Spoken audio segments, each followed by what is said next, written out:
let's do our Big 12 SEC challenge picks. This is real basketball right now. Yeah, so we're locking in. Those of you that don't know what we're talking about, Saturday, Big 12 playing SEC in 10 different games on a network we won't name. You can figure it out on your own time. But it's exciting. I like that they do this in the middle of the season or in the middle of conference play too. Shakes it up a little bit.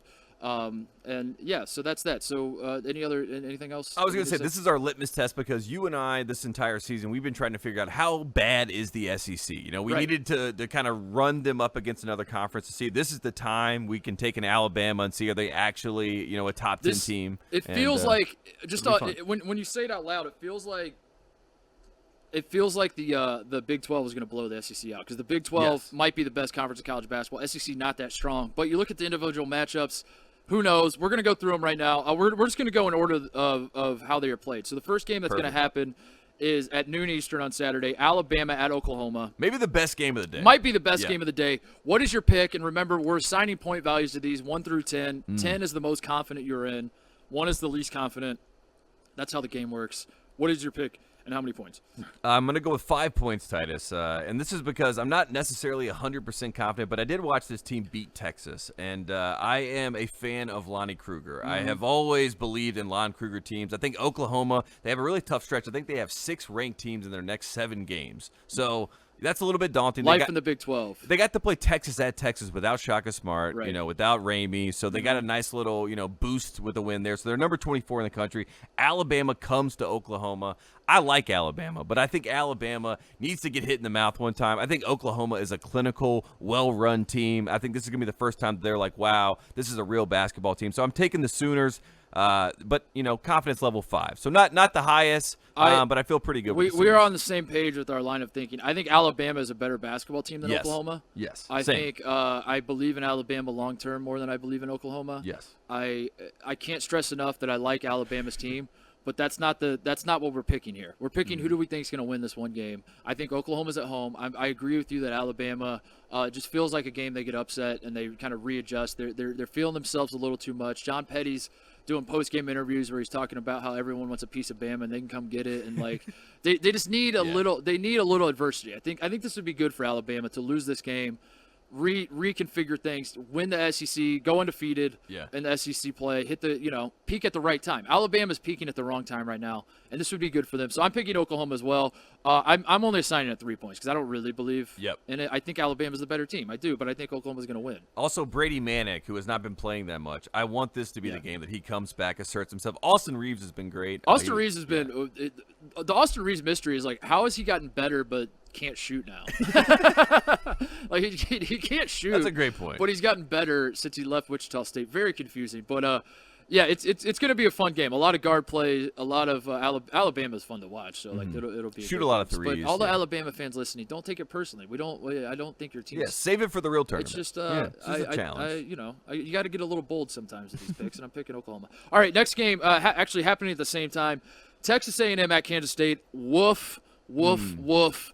Do not watch a second of this game. This is by far the worst game. Not even by far, I guess, because there's another really bad one. But this is a bad game. So I don't even think we really need to analyze. Yeah, I'm going to take Buzz Williams, Texas A&M, and my confidence level was 7 because I watched Baylor blow out Bruce Weber's Kansas State team. And after I saw that, I said this team seems to be laying down pretty easily. So I'm going to take Texas. Kansas State is very, very bad. How did they get so bad so fast? Remember when they beat Kentucky? You know what I mean? To go to the Elite Eight. They went to the Elite Eight and then followed it up by winning the Big 12, winning a piece of the Big 12. That was 2 years ago. All right, so up next, Tate, would be Texas Tech at LSU. That's at 2 Eastern. How do you see this one? I'm going to let you go first. I see Mac McClung, and I see a Texas Tech team that I really have grown to, I guess, not love, but I adore. It's probably the right word. I adore this team because What's the difference? I see, love is a little too strong. I guess I adore them because they're cute. I don't think they're going to win the national championship, I should say, but I like them. I enjoy watching them play. I like when we have a nice matchup, especially against a team like LSU, a team that has some talent, a team that, can play up to, I feel like, most any team in the country because of that talent, but they also have days where they kind of throw in duds. So I'm going to take Texas Tech in this game. My confidence level was 4 because because it's at LSU. I could see LSU and Will Wade having one game where they kind of, just kind of turn it on and get a nice win. So my confidence level is 4, but I'm going to take Texas Tech at LSU. LSU definitely has the pieces, but I against my better judgment, I'm also taking Texas Tech, but against my better judgment, I'm pretty confident. I put 7 points on this one because to me, LSU, especially this iteration of LSU, is become more about like the idea of LSU is better than LSU this year. Yes. That is like people want to talk themselves into believing that LSU is good, but if you actually pay attention to what they've done this year, they're not a good basketball team. When you they have a lot of talent. Yeah, you see it on paper and you talk yourself into it, but then you watch them play, you're like, never mind. They won the SEC 2 years ago. Yep. There's still some holdovers from that. Last year I think they finished second in the SEC behind Kentucky. There is program momentum. They have a ton of talent. You're like, this team they could just put it together. They're not going to put it together. No. I don't think they're going to put it together. Texas Tech plays defense. LSU doesn't. I think Texas Tech wins. So I put 7 points. This is going to be a great game. Florida at West Virginia. Also, that's going to be happening at the same time as Texas Tech LSU. So you have your remote ready. I think both those games could be pretty good. How do you see that one? Yeah, this was a game where, if we had the full – like, going into the season, I thought Florida was going to be – Tennessee and Florida were the 2 teams in the SEC I was excited to watch. Obviously, Florida, we know the situation there. Their team kind of changed a little bit because they lost their best player, of course.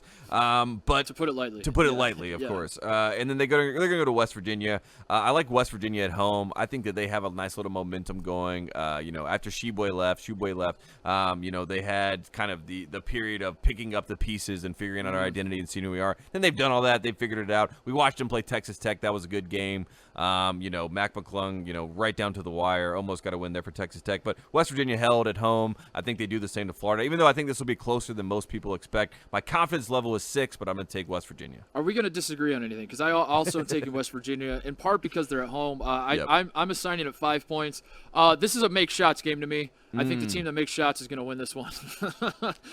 It could be Florida. I would not be shocked to see Florida win this game. I say that jokingly, obviously tongue-in-cheek, but in all seriousness, Florida and West Virginia are both very inconsistent to me. Florida, trying to figure them out without Keontae Johnson has been a nightmare for me. I can't figure out how for good everybody this team is. in the country. Yeah. They beat LSU. They smacked Tennessee. They also got blown out by Kentucky. Yeah. They lost to Mississippi State, who's not very good.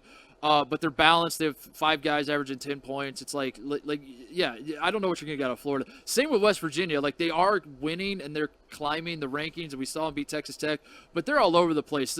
4 of the last 5 West Virginia games, I'm going to give you a rundown here that they have played. So the one not included in that group, one of the 5 that I'm not talking about is they blew out Kansas State, who is barely a college basketball team. So the 4 non-freebies that West Virginia, the last 4 games, they lost 75-71 at Oklahoma, where Oklahoma blew an 18-point halftime lead and then hung on and won. So West Virginia was down big, came back, and the point here is which team? Are you the team that was down big, or are you the team that came back? I can't really figure it out. You end up losing Oklahoma. Next game, West Virginia's down 19 at Oklahoma State. They come back and win that one. Oklahoma State kind of choked it away. There's 11 minutes left. So again, it's what's the takeaway from that? Is West Virginia, which team is this? They lose at home to Texas when Andrew Jones hits the shot at the buzzer, basically. Yeah. And then finally, the most recent game, they're down to Texas Tech. They're up on Texas Tech. Texas Tech takes a big lead. Mac McClung's going off. Then West Virginia comes back. Miles McBride hits the shot to win it. Mac McClung's shot at the buzzer misses. West Virginia's hard to figure out. Florida's hard to figure out. This is a make shots game. I think it's a close game. Yeah, this is going to be back and forth. This is a coin flip, but West Virginia's at home, so I'm taking West Virginia for 5 points. Up next, TCU at Missouri. I'll go first on this one. This one's the most confident for me. 10 points. TCU gave Kansas a good game in Allen Fieldhouse the other night, but I actually think that doesn't work in their favor. TCU plays at Kansas on Thursday, has to turn around on Saturday, go to Missouri. Missouri's pissed off. They played at Auburn. The Missouri fans, Missouri team feels like they were screwed. The refs were bad both ways. Just got to say both ways, and you'll be all right. Sharif Cooper lived at the free throw line. I think Missouri's going to take it out on TCU in a big way. I got Missouri for 10 points. This is the most confident I am. I got Missouri as well, but with 3 points because I watched TCU play at Kansas, and for some reason in my mind, I could see TCU giving them fits. But I like the mythology that you have there, where they got kind of screwed, quote unquote, by Sharif Cooper and Auburn, and then they're coming off that game. I think it's a quick turnaround. TCU went on a COVID break. Yep. The reason they played this game against Kansas, they were supposed to play Tuesday, got bumped to Thursday because Jamie Dixon had tested positive. They come out of their COVID break.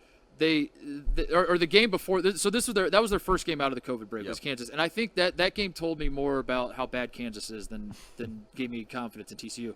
Yeah. And also the game before TCU goes on COVID break, they lost by 36 at Oklahoma. I don't think TCU is very good. They beat Oklahoma State. They've shown signs of life against teams, but I don't know. Missouri has to win big. Yeah, if they confidence don't, level 3 for me, but I think it should be higher. If Missouri loses this game, they should just opt out of the rest of the season. Yeah, I think it's over. It's a wrap. All right, this is the big one. This is the one everyone should be excited about. At 4 Eastern, Auburn at number 2 Baylor. Jared Butler versus Sharif Cooper, 2 of the best players in the country. Maybe you could argue Jared Butler is the best player if you're a diehard Baylor fan, I guess. The best two-way player. You could argue Sharif Cooper is the best freshman. I don't know. You're probably not right. He's probably going to be a top 5 pick, but you could say that Cade Cunningham, Jalen Suggs, I say would be above Sharif Cooper, but at the same time, if you watch him play, you could see why people are like, I want that guy if you're an NBA team. So. He's averaging 22, 9, and 5 through 6 games, dude. What? And Auburn is a completely different team with him. Obviously, you get a guy of that caliber that joins them. They're 4-2 in the 6 games that Sharif Cooper's played. The 2 games they lost were by a combined 6 points. This is going to be if Auburn is going to win, Sharif Cooper is going to have to go absolutely nuts. But Sharif Cooper's gone nuts in every single game he's played. Yeah. So it's pretty much a guarantee that Sharif Cooper is going to have at least 20 and 8 or something like that. And you can obviously use your imagination from there. I have Baylor in this game with a confidence level of 8. I kind of talked myself all the way through this game. I could see Auburn and Bruce Pearl and Sharif Cooper going in and, shocking the world and getting this win. And we all look back and we say, wow, Baylor lost 1 game. Oh, yeah, that's right. Sharif Cooper and Auburn just kind of wrecked them that one time. Is Sharif Cooper the number 1 pick if he beats Baylor? I think so. I do think so. Especially when you see, Colin Sexton and Darius Garland, and quickly, all these young guards, that are shining right now in the NBA. You could see a team really wanted to buy in on him. But I'm going to take Baylor. I believe in them. I think that they proved to me against Kansas State. Not to say that, I was really buying into Kansas State, but that game in general, it's like when you have to play shitty opponents sometimes, you have to work yourself up. They did not have to do that. They played a clinical game. They blew them out. You didn't believe in Baylor until they beat Kansas State. No, I didn't believe Baylor was going to be a Tier 1 Gonzaga. I am this much better I can than beat you by 50. I will just impose my will on you. You have no chance. I know what you mean. So I'll take Baylor, confidence level 8, but Sharif Cooper is going to play well. I'm very confident Baylor's going to win. I have Baylor for 9 points, but I'm with you. I think Sharif Cooper's going to be awesome. This feels like a game that the best case scenario for Auburn is remember the Buddy Hield at Allen Fieldhouse game? Yeah. Where Kansas fans gave him a standing ovation when he came out to do the interview with whoever the post. It was we're impressed with you. Yeah, they stuck around just to give Buddy Hield a standing ovation because they were like, that was so awesome, but also Kansas won that game. Yeah, so they're fine. So they were fine. So they didn't care. Are they sticking around to give them a standing ovation if they lose? No, absolutely they're not. No. I feel like that this has that potential. That Sharif Cooper goes nuts. Sharif Cooper is the only thing people are talking about coming out of this game. He's the new number 1 pick, the new anointed guy. It could be Baylor a bad game for 7. Jared Butler. As far as you said, the Baylor fans that think he's the National Player of the Year and they've all bought in. They are pushing that hard, Yeah. And I feel like if Sharif Cooper, crosses him up a couple times or something like that, or embarrasses him at one point, that could be tough for the National Player of the Year campaign. But I think Sharif Cooper's going to dominate the headlines and the highlights, but Baylor's going to win. Baylor's going to win the basketball game. All right, moving on. Arkansas, Oklahoma State. This to me was one of the tougher ones. Do you want to go first? Yeah, I'll go first because over there. I'll let you go first. Yeah, because you said it was one of your tougher ones, and I put confidence level 10 on this game because What? We said at the start of the year that we were going to jump on a bandwagon, and I think that I know personally I've taken that charge lightly. You know what I mean? I have not been on the bandwagon as hard as I should be for Oklahoma State. I have not been able to ride for the Cowboys as I should have. I have not brought up John Lucas III enough this entire season. So I said going into this game, I just want to show good faith. Confidence level 10. Give me the Cowboys. I know we got the must bus coming to town, but I'm going to take Oklahoma State. And this is a pick with my heart, not with my head. I could totally see Arkansas coming in and winning this game. But I'm going to take Oklahoma State. Confidence level 10. My question is Cade Cunningham playing? That really, is always the question. That is the I don't understand what's going on with He warms up. He's in the building. I don't think he is playing, to be honest with you, but unless there's some breaking news. But I picked them. This is a good faith pick for me. Yeah, confidence level 10. That's the only reason I'm not confident. So I have Oklahoma State as well, but only 2 points because I don't know if Cade Cunningham's playing or not, but it is at Oklahoma State. As you said, we are on the bandwagon. I think Oklahoma State's going to win. I wanted the Oklahoma State fans to see this graphic and think, That's the kind of bandwagon I like to see. Very evenly matched teams, by the way. Yes. According to KenPom, who is this should be the toughest game to pick. Yeah, KenPom says Arkansas. At least when I was doing my notes, which was last night, Arkansas is 32. Oklahoma State is 33 on KenPom. So if you're a big KenPom guy, this is kind of a coin flip. Yeah, I don't know. You said it perfectly though. We're on the Oklahoma State bandwagon. I think they're even teams. I think Arkansas has very balanced scoring. They're good. Moses Moody's good. We believe in Arkansas, but we can't be on the Oklahoma State bandwagon and not pick Oklahoma State. Yeah, but the uncertainty. If Cade Cunningham's playing, I might be doing 10 points too. I'm going to say that I made the pick thinking Cade was going to play, right, even though. Fine. I did not. That's fine. Tate's over there Googling. He's like, what? Cade? There's something going on with Cade? I know Cade is out. No, Oklahoma State looks good. Even with they play great defense. They also have even when Cade Cunningham does play or doesn't play, they always have one guy step up. Mm-hmm. There's always just down the line. It's never like a I don't know how to likely or one of those guys. Yeah, but there's never it's never like this now falls on likely to carry the team. There's always a different guy that steps up every night, and I think they're going to be just fine. So I have Oklahoma State for 2 points. All right, this one is probably the most interesting game to me in terms of it's at 6 p.m. Eastern. It's Kansas at Tennessee. I feel like both these teams at least, not the program. They both need to win. I don't want to throw it on the programs. The programs are fine, but these specific teams, boy, they both need to win. Yes, desperately. And my confidence level here is honestly at a minimum. I have one, and I'm going to take Tennessee because they're at home. I want to get folked up this year. I have been trying to get folked up, and it has not happened. John Fulkerson's had a solid season, but Tennessee, I have no confidence in Tennessee. I want to have confidence in Tennessee. So this is the game I'm locking in on. Kansas has looked terrible. Kansas looks out of sorts. So if this is, for Tennessee, if you want to have a game to build your confidence and get back, on the right track, this is the game. I'm going to take the Volunteers, but my confidence level is at a measly 1. So I'm going to take Tennessee. But, I swear, I'm not sure I swear we didn't share our picks with each other before the show. We did not. In fact, I thought my picks were going to be, especially as I made my 10 for Cade Cunningham and Oklahoma State, a little bit off. But I'd like that they're working out. I swear we didn't. In fact, if we did, I would have changed mine because I don't like agreeing with you. Yes. It's not fun. But I took Tennessee for 1 point as well. I'm not confident in this game. I don't believe in either one of these teams this year moving forward. Tennessee, 2 ranked teams, by the way, 15 and 18. So on paper, it looks like a great game. On paper, it's like the best game of the. And it might be. It might be like the closest game right now. This is Tennessee has turned into the stereotypical Mick Cronin team. Like they play unbelievable defense. We can't rip on Tennessee without saying they are awesome defensively. Mm-hmm. They are very, very good defensively. KenPom agrees. Offensively, yikes. Disaster. Yikes. Shooting 32% from 3. Yves Pons has not been good. Fulkerson on the offensive end. I know he's a great defender. Fulkerson is same thing. We want him to be Josh McRoberts. He's not quite there. He's got a ways to go. I know Victor Bailey has been good. The transfer from Oregon. He's been all right, but they are not inspiring confidence. To me, this game feels like a classic wrestle with the pig situation where everyone's going to get dirty, right? And Tennessee to me is the pig. I think Tennessee is going to like it. I think they're going to muck it up. It's going to be just under normal circumstances, this is a game that Kansas wins, but these are not normal circumstances. This is going to be an ugly game, and I think Tennessee, being at home, I think the ghost of Skylar McBee, remember in 2010 he hit that 3 to beat Kansas and Knoxville.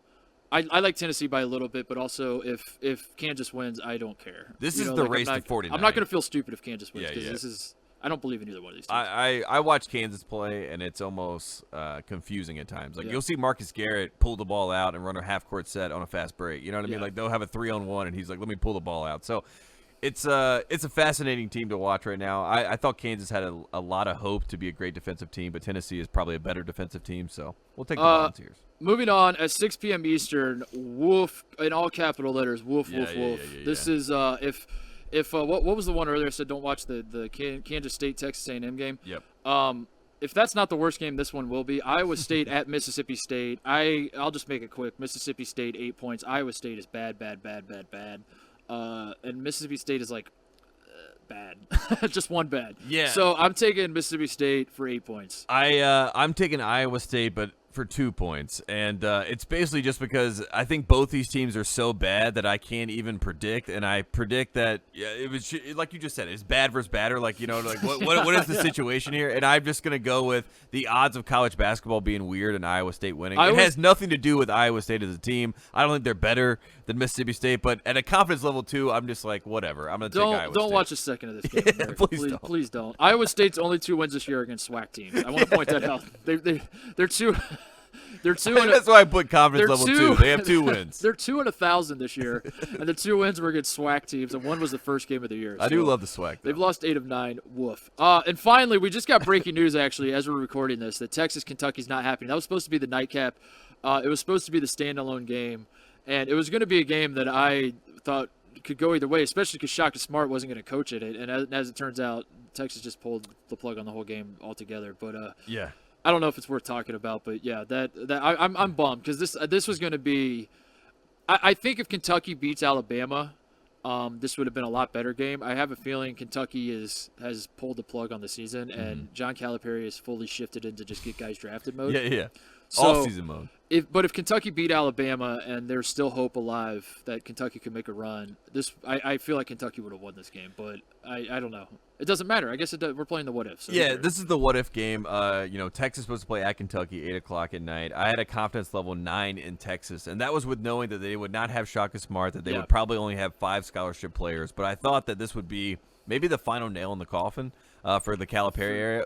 For like 6 guys to come in that could play and they still beat your team of 5 stars. That could have been a moment in time. I thought that was going to happen this Saturday. So I think it's good for everybody that we've just canceled this game, postponed this game, whatever you want to say. And Cal's fine. He's playing for the offseason. Shaka in Texas has time to, kind of get the team back together because this is a team that should be competing for the Final Four, but obviously you're dealing with COVID stuff. So I had Texas back. I had Texas at 4 points, but I knew Shaka was. I had him at 9.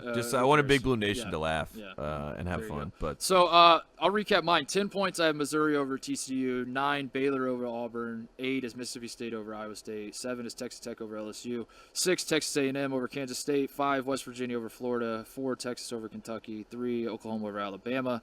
2 Oklahoma State over Arkansas, and 1 is Tennessee over Kansas. That's mine. So, there you go. Number 10 for me. All you need to know: Oklahoma State over Arkansas at home. Lock it in. Book it. That's all you feel like. That's all I need. That's all you need to remember. That's going to carry you home. 10, all right. 10 points.